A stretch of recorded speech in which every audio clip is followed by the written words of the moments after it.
English सीखना चाहता हूँ, मैं इंग्लिश में कुछ बड़ा करना चाहता हूँ, मैं इंग्लिश बोलना चाहता हूँ, बट आपको कुछ स्टेप फॉलो करने पड़ेंगे, आपको कुछ स्ट्रैटेजी करनी पड़ेगी, आपको कुछ प्लानिंग करनी पड़ेगी ताकि आप इंग्लिश सीख सको।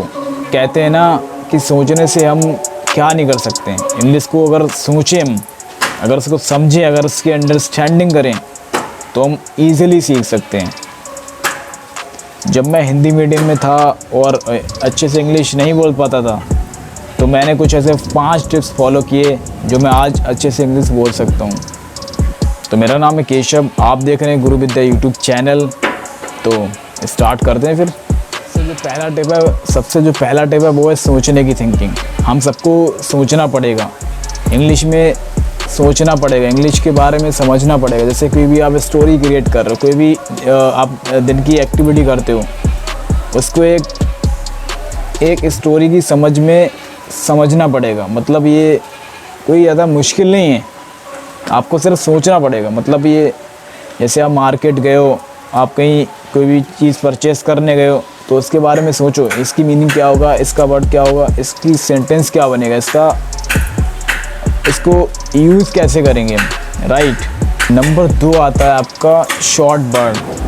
जो शॉर्ट वर्ड होते हैं ना, हमको लगता कि इनसे कुछ नहीं होगा, लेकिन स्टीव जॉब्स की आपने एक स्टोरी पढ़ी होगी कि उन्होंने बोला है डॉट कनेक्ट करके, राइट। जब आप पीछे मुड़ के देखते हो तो डॉट एक सीक्वेंस डॉट जो होता है वो एक सीक्वेंस बन जाता है, राइट। तो ये छोटे छोटे डॉट्स हैं, मतलब आपको वर्ड समझना पड़ेगा। आपको जैसे आप मार्केट गए हो, आप कोई भी चीज़ परचेज़ करने गए हो, या फिर दिन में आप जो भी एक्टिविटी कर रहे हो, उनके शब्द ढूंढिए, उनके बारे में उनके वर्ड ढूंढिए, उनकी वोकैबुलरी पढ़िए, उनके सिंटैक्स पढ़िए, उनके सिनोनिम्स पढ़िए, तो आप इजीली समझ सकते हो। जो थर्ड टिप आता है वो है सेंटेंस मेकिंग। आपको सेंटेंस बनाने हैं। अब आप वर्ड से अवेयर हो चुके हो, राइट। अब आप वर्ड से अवेयर हो चुके हो, अब वोकैबुलरी से अवेयर हो चुके हो, तो आपको समझना पड़ेगा सेंटेंस बनाने का। आप सेंटेंस कैसे बना सकते हो, आप उसको अच्छे से स्ट्रक्चर का कैसे क्रिएट कर सकते हो, राइट। अगर आपको स्ट्रक्चर क्रिएट करना आ गया तो आपको सेंटेंस बन जाएगा आपका। और एक पब्लिक स्पीकिंग में या फिर नॉर्मली स्पीकिंग में आपका सेंटेंस मैटर करता है। आप मतलब बोल क्या रहे हो, that is important, but sentence structure क्या है आपका, दैट्स राइट। जो तीसरा टिप आता है वो आता है कन्वर्सेशन। आप बातचीत करना शुरू करिए, लाइक आप इंग्लिश में बात करना शुरू कीजिए। लोगों के साथ एक ऐसा एनवायरनमेंट क्रिएट कीजिए, अपने फैमिली में, अपने दोस्त में, अपने रिलेटिव में। कुछ नई आप नए सेंटेंस यूज़ करिए, नए वर्ड यूज़ करिए, राइट। जिससे होगा क्या आपको बोलने की स्पीकिंग, आपकी जो बोलने की प्रैक्टिस है वो बढ़ती जाएगी। अपनी वॉइस को रिकॉर्ड कीजिए। आप रात को सोने से 2 घंटे पहले आपकी दिन की एक्टिविटी क्या रही है उसको एक स्पीच के फॉर्मेट में बोलिए। मतलब आपने पूरी एक्टिविटी क्या की है, उसके बारे में क्या क्या समझा है, उसके बारे में क्या क्या जाना है, तो उसके बारे में एनालाइज़ कीजिए और स्टोरी क्रिएट कीजिए और आप बोलिए उसको। क्योंकि जब आप बोलोगे ना, जब आप कन्वर्सेशन स्टार्ट करोगे तो इसमें नया निकलता है, राइट। आपने बोला, दोस्त ने बोला, दोस्त ने बोला, तो इसमें कुछ ना कुछ नया क्रिएट हो रहा है, नया जनरेट हो रहा है, दैट इज़ थिंग्स। तो 4th पॉइंट आता है आपका थिंक क्रिएटिविटी।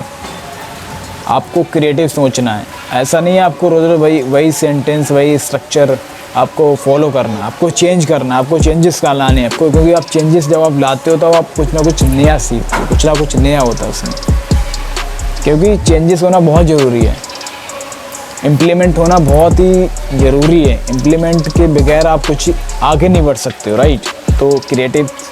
तो कुछ अपनी सोच में क्रिएटिविटी लाइए सोचने की। अपनी जो आपकी बोलने की स्पीकिंग है उसको इम्प्लीमेंट करिए, उसको नोट डाउन करिए, डे टू डे महीने में आप उसको आप एनालाइज करिए। 5th point, write down your thought.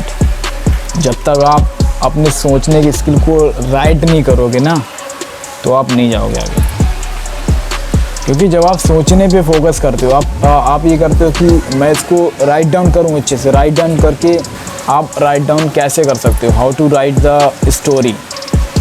You write any story like daily activity, relationship, that's any possibilities you can try. Because जब आप राइट करते हो, जब आप लिखते हो, तो उसमें कुछ ना कुछ नया निकल के आता है। आप सोच रहे होते हो, आप जब आप सोचते हो तो कुछ नया होता है। तो आज के लिए इतना ही। Thank you so much you giving the time. I wish you all the very best for your success. Thank you.